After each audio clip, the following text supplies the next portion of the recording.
빌립보서 4장 11절 이하에서 바울은 이렇게 말합니다.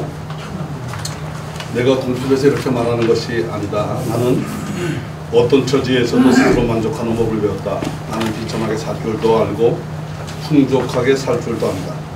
나는 배부르거나 굶주리거나 풍족하거나 궁핍하거나 그 어떤 경우에도 적응할 수 있는 비결을 배웠다. 나는 나에게 능력을 주시는 분 안에서 나는 모든 것을 할 수 있다라고 고백합니다. 이 오늘날의 많은 그리스도인들이 내게 능력 주시는 자 안에서 내가 모든 것을 할 수 있느니라 마지막 구절을 더 특별히 사랑합니다. 그래서 이 구절을 다 외웁니다. 그래서 근데 너무 외우는 것뿐만 아니라 이 불법으로 장사하는 사무실에도 내게 능력 주신 자 안에서 내가 모든 것을 할 수 있느냐라고 이 편액을 붙여놨고 있습니다. 근데 기억하시기 바랍니다. 불법을 저지르면서 내게 능력 주신 자 안에서 모든 것을 할 수 있다라고 편액을 백가에 붙여놔도 은혜가 안 됩니다. 절대 하나님이 이루어하지 않습니다. 이 구절을 외우고 있다고 해서 증인된 그리스도인이 되는 것 더더욱 아닙니다.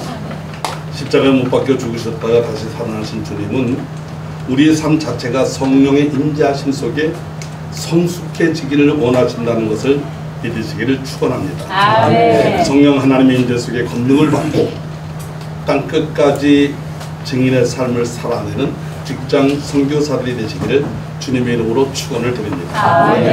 성령의 임재 없이는 증인이 될 수가 없습니다. 내가 주 안에 연합하는 신비적 체험이 있을 때에 삶과 신앙의 일치를 일상에서 나타낼 수 있는 겁니다. 그렇습니다. 그리스도와 연합할 때만이 증인도 말씀에 순종합니다. 말씀에 순종하지 않으면서 예수 그리스도를 영화롭게 할 수는 더더욱 없습니다. 오늘 우리가 사는 자유는 얼마나 순종을 잘 하는지 모릅니다.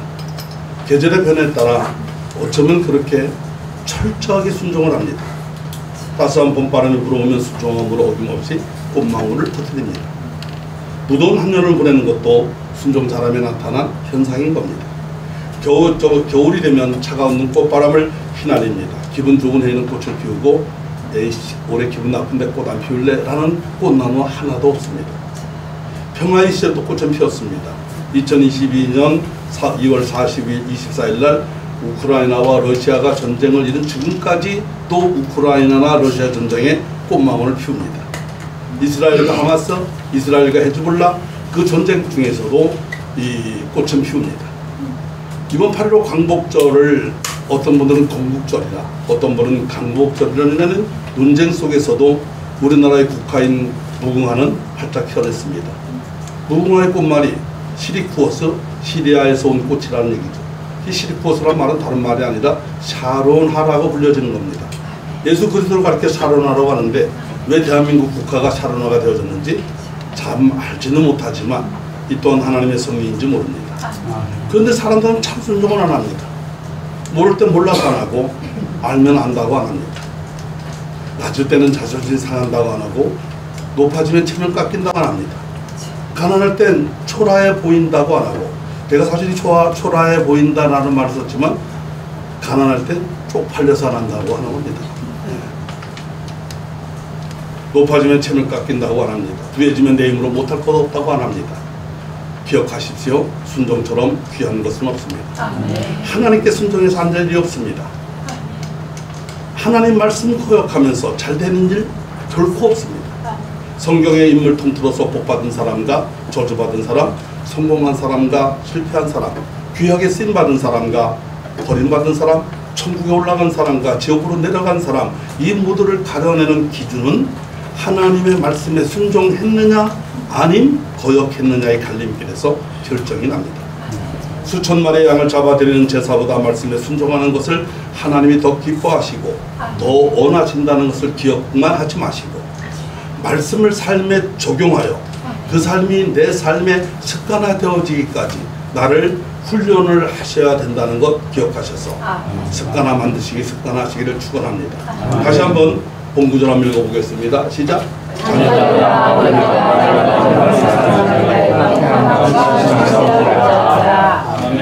이 말씀대로 말까지로만 사랑한다고 하지 마십시오. 행함과 진실함으로 사랑하라는 말씀에 순종하는 종들 되셔야 됩니다. 다시 말씀드려요. 혀로만 사랑하는 직장 선교사가 아니라 우리의 행함 속에 진실한 사랑으로 무장되어진 직장 선교사가 요구되어집니다. 곧 우리의 행함 속에 진실한 사랑으로 무장되어진 직장 선교사에게 나타나는 증거는 형제를 비판하거나 판단하지 말라는 말씀을 삶에 적용해서 나타냅니다. 참된 사랑의 실천, 그것만이 그리스도인의 삶을 살고 있다는 증거이고 실제로 하나님 안에 살고 있음을 알 수 있는 유일한 척도가 되는 겁니다. 근데 안타깝게도 행함과 진실함으로 행하여야 할 사람이 세상적이고 본능적인 욕망에 완전히 물들어서 그 언뜻과는 너무 많이 동떨어져 버렸습니다. 사랑이라는 이 단어가 가장 고귀한 단어 중에 하나인데 어느 날부터인가 가장 천박하게 사용되어지는 단어가 되어버렸습니다. 왜 이렇게 되었을까요? 사랑을 엉뚱한 데서 배웠고 적용했기 때문에 그렇습니다. 드라마나 영화를 통해서 혹은 인생들이 써놓은 이런저런 책에서 사랑을 배웠기 때문에 그런 줄도 모릅니다. 제가 세상에 들어오고 난 뒤 모든 것이 제 권세 앞에 뒤틀려지는 이 세상에서 사랑을 배운 것이 문제인 겁니다. 세상이 말하는 사랑과 성경이 말하는 사랑, 성경에 나오는 이 사랑이라는 단어는 동일한 단어가 분명합니다. 그러나 그 의미는 전혀 다릅니다. 이 세상에서 말하는 사랑, 곧 거짓되고 오염되어진 사랑은 자기 중심적이 됩니다. 그래서 사랑은 반드시 하나님께 배워야 되고 하나님께 배워야만 진실되고 참된 사랑을 실천할 수 있는 겁니다. 한 사람이 마음을 다해서 지난날을 회개합니다.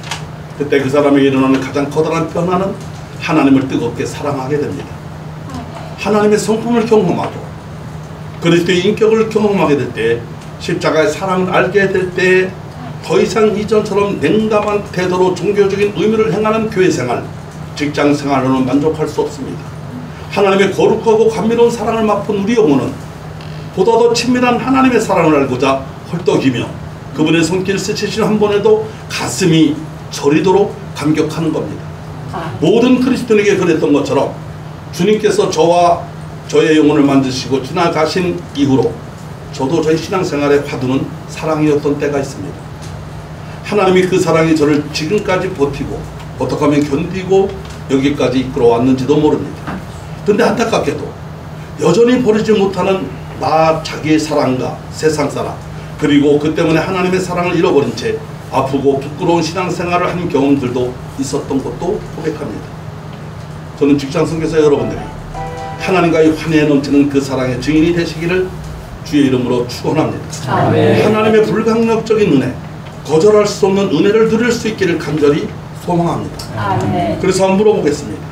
정말 사랑하며 살아오셨습니까? 정말 그리스도인으로 사랑하면서 살고 있으십니까? 문제는 사랑이 뭔지 제대로 알지도 못하면서 어떻게 제대로 사랑했다고 말할 수 있느냐는 겁니다. 할아버지 할머니 두 분이 계셨습니다. 그래서 알콩달콩 사랑하면서 살았습니다. 그러다 어느 날 할머니가 돌아가시게 됐습니다. 할아버지가 돌아가신 할머니 옆에 앉아서 손을 꼭 잡고 이렇게 말씀하셨습니다. 여보게 할망구, 자네가 떠나가면 난 어떻게 살라고 이렇게 넋두리를 놀아놨습니다. 돌아가시던 할머니가 눈을 번쩍 뜨더니 평소 궁금하던 것이 있어서 물었습니다. 당신 나 사랑하기는 했어? 한번 해보겠습니다. 당신 나 사랑하기는 했어? 그렇죠. 할아버지가 할 만큼 땅만큼 사랑한다는 거 당신이 알잖아. 제가 이 얘기 쓰면서 제 아내가 오늘 온다고 같이 왔거든요. 사랑 얘기를 내가 주제를 넣어가지고 이 사랑 이러고 있나. 틀림없이 집에 가서 생활할 때 뭐라고 한마디 하면 당신 설교한 대로 안 살고 있네? 내가 바로 태클 걸고 들어와가지고 집에 있으라란 말을 못했어요. 그래도 어떻게 후처럼 같이 박수 춤내는데 어떡합니까? 그리고 딸이 반주한다는데 같이 올 수밖에 없었습니다. 할머니가 이렇게 얘기합니다. 내가 할아버지가 내가 당신을 사랑하는 거 하늘만큼 땅만큼 사랑하는 거 알잖아. 그러니까 할머니가 이 영감탱이야. 그래. 그만큼 나를 사랑한다면서 통닭 먹을 때 다리살은 네가 먹고 나는 날개 죽지만 주냐? 아니 돌아가시던 할머니가 이렇게 따졌습니다. 그러자 할아버지가 나는 당신이 처음 통닭 먹을 때 날개가 맛있다고 하면서 날개를 죽지를 먹고 다리를 날 줘서 나는 당신이 날개 죽지만 사랑하는 줄 알았어. 이렇게 얘기를 합니다. 여자 할머니가 사랑하는 당신 좋아하는 거 먹으라고 내가 날개 죽지 먹고 닭다리 준 거야. 그러자 할아버지가 이렇게 얘기합니다. 아니 사실 나도 다리보다 날개 죽지를 너무 좋아하는데 당신이 날개 죽지 좋아한다고 다리살을 주니까 나도 그 말 하지 못했어. 그러자 할머니가 이 영감탱이야, 한 번이라도 나한테 물어봤어? 나는 날개 죽지가 아닌 닭다리를 좋아한단 말이야 라고 돌아가셨어요. 우리 이훈 장로님께서, 회장님께서 지난번에 나는 크리스천이다 라고 선포했어요. 그럼 나는 크리스천이다 라는 그 선포에 제 심장이 떴습니다. 그리고 실천적 크리스천이 되고자 신앙 실천 10계명을 너무 감동을 받았습니다. 중요한 것은 나는 크리스천이다, 신앙 실천 10계명을 쉼없이 외워도 크리스천 삶을 살아내지 못하면 죽을 때 사랑한다고 말이나 해봤어? 물어보기나 해봤어? 라는 꼴이 되는 겁니다. 우리를 사랑하시는 하나님은 독생자를 보내시고 그분을 십자가에 못 박아 죽이시면서까지 우리를 사랑하셨고 오늘 저와 여러분들을 거룩한 백성 성도라 불러주셨습니다. 십자가 사랑으로 성도되어진 저와 여러분들을 포함한 모든 직성 선교사들은 일상에서의 삶과 신앙이 일치되어야 하고 행함과 진실한 사랑으로 주님의 영광 드러내셔야 되는 겁니다. 아멘. 그래서 우리는 내게 사랑이 없음을 고백하고 부족함을 고백하고 사랑을 모르기 때문에 하나님 제게 사랑을 가르쳐 주십시오. 이렇게 간구하되 그 사랑을 내 안에 부어달라고 부르짖으셔야 됩니다. 아멘. 근데 우리는 사랑을 아는 걸로 착각합니다. 사랑하는 줄 착각하게 하는 가장 큰 이유 중에 한 가지가 사랑 없이도 너무도 훌륭해 보이는 일들을 이루어냈고 이루어가고 있기 때문에 그렇습니다. 그런 우리들에게 바울은 고린도 교회 성도들에게 사랑 없이도 너무나 훌륭하고 아름다워 보이는 일들을 많이 행해주고 있다라고 말합니다. 그러면서 사실 고린도전서 13장 1절에서 내가 사람의 방언과 천사의 말을 할지라도 사랑이 없으면 소리나는 구리와 울리는 꽹가리가 된다라고 얘기합니다. 이 말은 유창한 말을 하고 천사와 같은 황홀한 말을 해도 사랑하지 않으면 녹슨 문에서 나는 삐걱거리는 소리에 지나지 않다라는 이야기인 겁니다. 그 바울은 계속해서 얘기합니다. 내가 예언하는 능력이 있어 모든 비밀과 모든 지식을 알고 또 산을 옮길 만한 모든 믿음이 있을지라도 사랑이 없으면,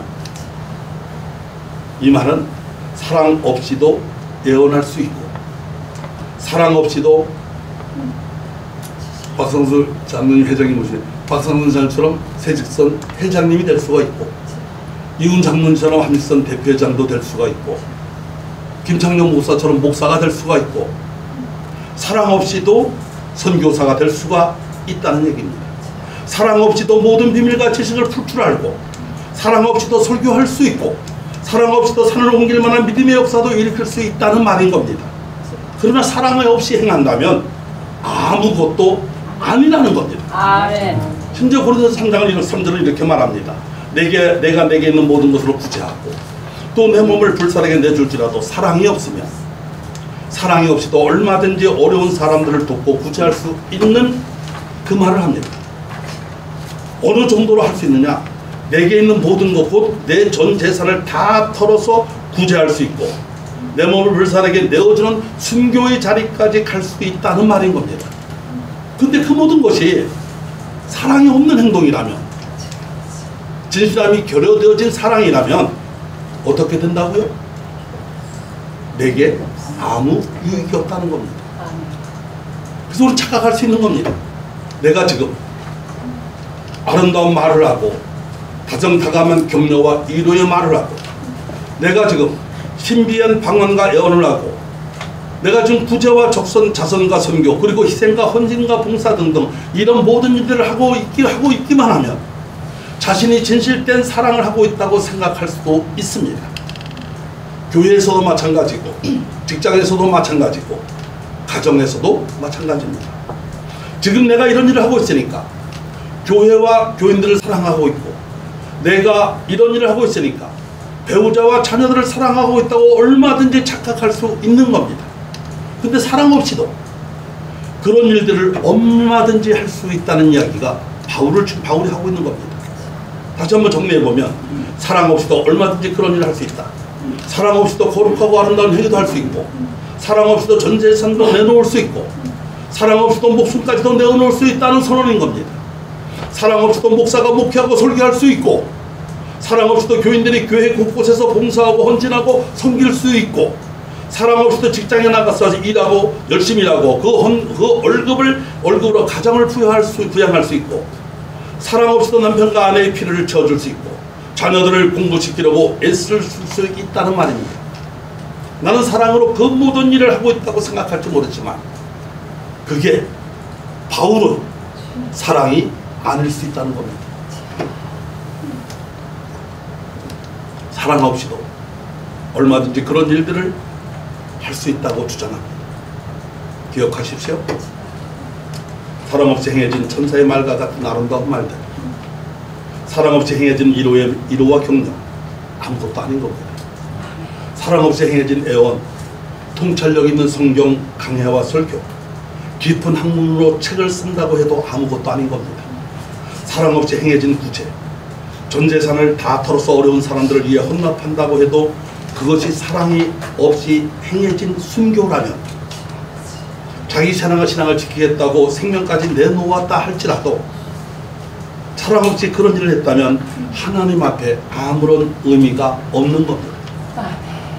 우리의 삶의 행함이 진실이 담긴 행동이라면 누군가에게 어느 정도 유익이 될 수 있습니다.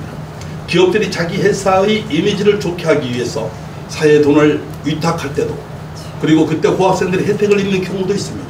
근데 성경은 분명하게 말합니다. 내게 아무 유익이 없느니라. 다른 사람들이 혹 유익을 얻었을지는 몰라도 정작 자기에게는 그 어떤 유익도 없다는 겁니다. 그렇습니다. 마음, 곧 진실함이 없는 행동, 사랑이 결여되어진 자성, 사랑이 없는 말, 그게 사랑이 없는 구제, 그것이 얼마든지 가능합니다. 인간의 욕심과 이기적 욕망이 얼마든지 사랑의 이름으로 행해질 수가 있습니다. 우리가 볼 때는 너무나 아름답고 훌륭해 보이는 수많은 일들이 하나님이 보실 때에는 사랑 없이 행해지는 무의미한 일일 수 있다는 이야기를 합니다. 많은 사람들은 말합니다. 사랑하는 마음은 있는데 행동하는 것이 어렵다라고 말합니다. 그러나 성경은 반대로 말합니다. 사랑처럼 보이는 행동을 하는 것은 쉬워도 진짜 사랑하는 것이 어렵다고 말하는 겁니다. 그렇습니다.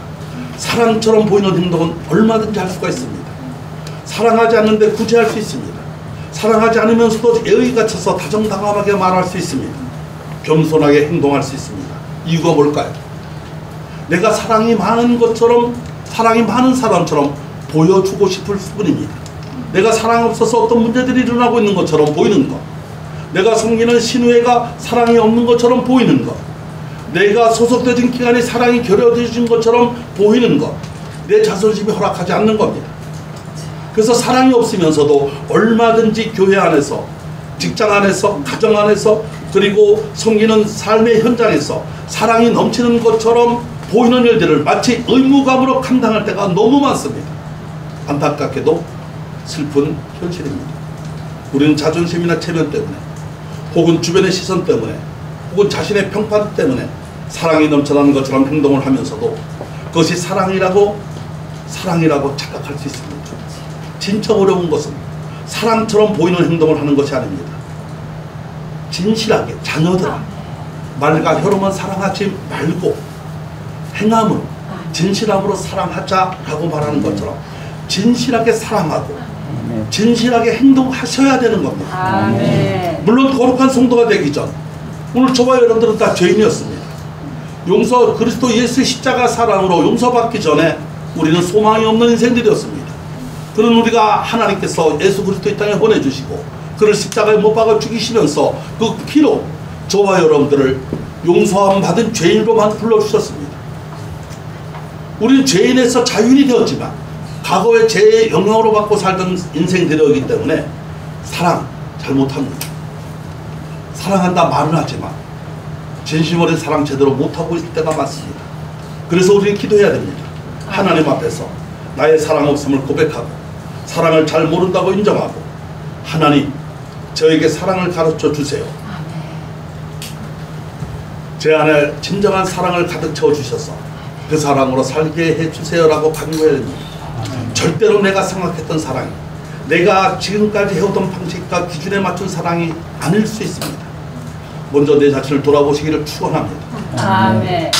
내가 정말 예수 십자가 사랑 안에서 신앙과 삶의 일치를 확증하고 있는가?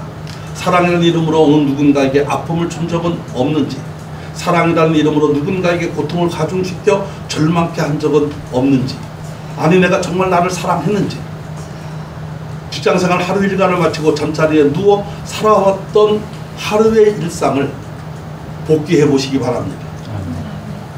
바둑 두고 복귀하지 마시고, 제가 아는 어떤 목사님은 강화도에서 작은 교회 부임해 가셨는데 겨울철에는 심심하니까 시내 강화 읍내 나와서 기원에 가서 바둑을 뒀어요. 목사님이.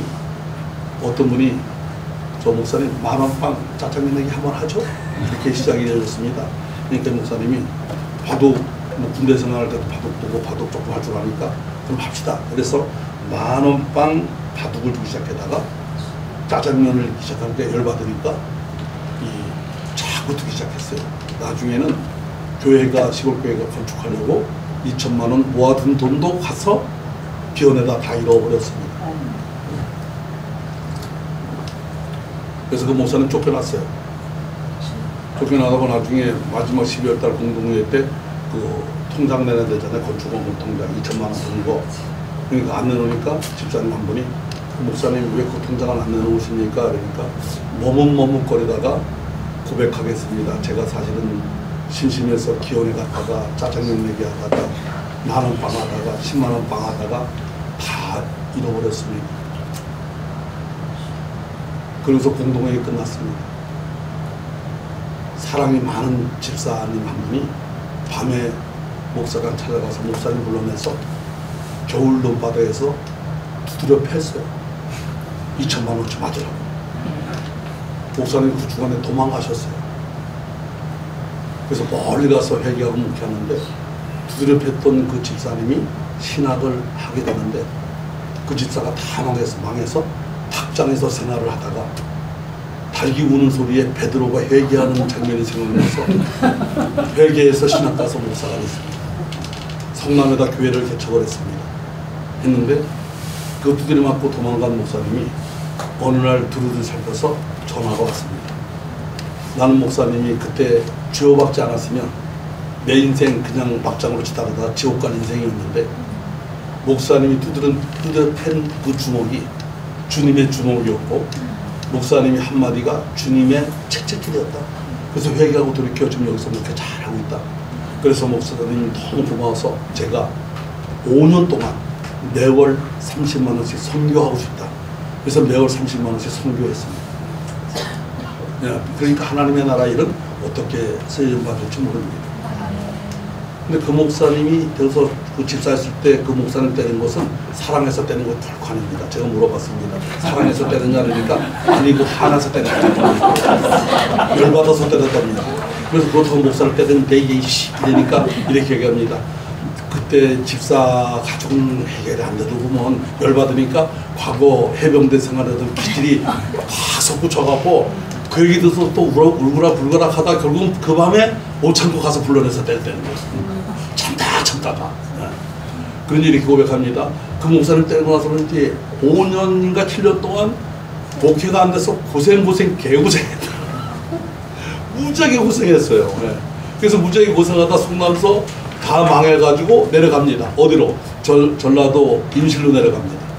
지금 그 인식시골에서 교회 건축하고 할머니들 잘 섬기고 연간 6만 평의 논농사를 지면서 전북에 있는 소년 소녀 가장들에게 농사 딱 지면 400에서 600 가마를 내놔서 먼저 그 소년 소녀 가장들에게 쌀을 나눠줍니다. 그러니까 그 임실 총구석에는 절대 사람이 없어요. 전주에서 오고 순천에서 오고 다른 데서 지나가다 오고 또 호구 공동묘지 갔다 오고 이래서 그냥 은혜롭게 잘 지내고 있습니다. 장사를 하루 일과 마치시고 잠자리에 누워서 일상을 곧게 하시기 바랍니다. 주님 진심으로 사랑하지 못했습니다. 주님 향기나는 삶을 살지 못했습니다. 진실되고 의로운 삶, 곧 신앙의 일주와 동떨어진 삶을 살았습니다. 오늘 나는 아침에 출근할 때 난 크리스천이다라고 선포하고 출근했는데 점심시간 때 신우의 형제들과 함께 신앙 고백하면서 신앙 실천 식기여행을 내었는데 내 삶을 돌이켜보니까 미움이 가득 찼고 그리고 시기와 질투로 가득 찼었습니다.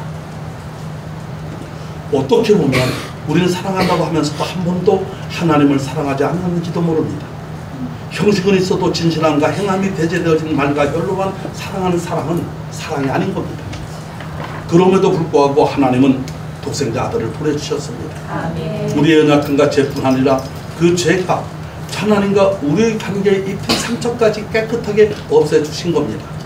하나님께서 이처럼 우리를 사랑하셨기에 우리도 서로 사랑하는 것이 당연합니다. 아멘. 지금까지 하나님을 본 사람은 아무도 없습니다. 그러나 우리가 서로 사랑하면 하나님께서 우리 안에 머무르시고 그 사랑, 그분의 사랑이 우리 안에서 완성되어 완전한 사랑으로 피어날 겁니다. 아멘. 하나님께서 우리에게 자신의 생명, 당신의 영에서 난 생명을 주셨습니다. 이것을 우리는 하나님 안에 충만하게 살게 된 겁니다. 그분이 우리 안에 살고 계시기에 오늘처럼 무더위에도 불구하고 귀찮고 힘이 들어도 은혜 받고자 거룩한 몸부림을 치고 있는 거 아닙니까? 저는 여기 오니까 비가 딱 그쳤습니다. 근데 저 집에서 출발할 때 얼마나 비가 쏟아지는지 모릅니다. 제가 처음에는 이렇게 얘기했습니다. 은혜의 소낙비라고. 그때 제 아내가 이렇게 얘기합니다. 아멘 했습니다. 너무 많이 쏟아집니다. 그래서 마귀 역사하네 이랬습니다. 마귀가 역사하네 이러니까 김동석 제 아내가 또 한마디 합니다. 하나님의 은혜가 쏟아지려고 하는 거죠. 아멘. 또 다시 저를 또 재각성시켜 줬습니다. 막 이씨 어떻게 정말 비가 오냐? 막 짜증이 막 나올라는 그러는데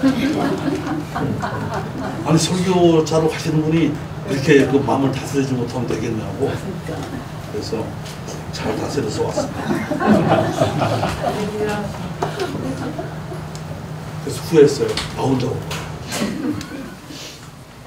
마치겠습니다. 성도인 우리는 하나님 아버지께서 당신의 독생자들을 예사 세상에 구주로 보내주신 것을 우리는 직접 보았습니다. 그것을 일터에서 공개적으로 증언하는 사람, 바로 그가 우리 그리스도인인 겁니다. 그리스도가 하나님의 아들이심을 선언합니다. 그리스도가 메시아라고 우리는 선포했습니다. 그리스도를 시인하여 누구나 하나님과 친밀한 사귐에 끊임없이 참여하게 된 사람들이 오늘 저와 여러분들 아니겠습니까? 우리는 잘합니다. 하나님께서 오는 이 사랑을 십자가 예수 그리스도를 통해 경험한 사람들인 직장 선교사들입니다. 하나님에게서 온 이 사랑을 마음과 영혼을 다해 껴안고 살아가고자 몸부림을 치는 사람들입니다. 십자가에 못 박히신 예수 그리스도 그분으로 말미암아 주어진 사랑이기에 우리는 어떤 일이 있어도 포기하지 못합니다. 오늘 저와 여러분들이 예수로 말미암아 사랑하는 사람들, 예수 그리스도가 나의 구주라고 고백한 성도들, 할렐루야. 누군가에게 보이고자 하는 사랑이 아니라 성경에서 말하는 우리는 그리스도의 향기요 편지인 것입니다. 우리 십자가 사랑으로 무장되어진 사람들입니다. 이 땅에 단 하루를 살아도 사랑하며 살아가십시다. 섬기면서 살아가십시다. 조금 손해 나십시다. 할렐루야. 이랬잖아 저랬잖아 라고 시시비비 가리지 마십시다. 사랑으로 다 포용하면 사랑이 됩니다. 그래서 소수가 모였지만 오늘 이 시간 돌아가실 때까지 사랑으로 충만한 믿음의 종들 되어지기를 주의 이름으로 축원을 드립니다.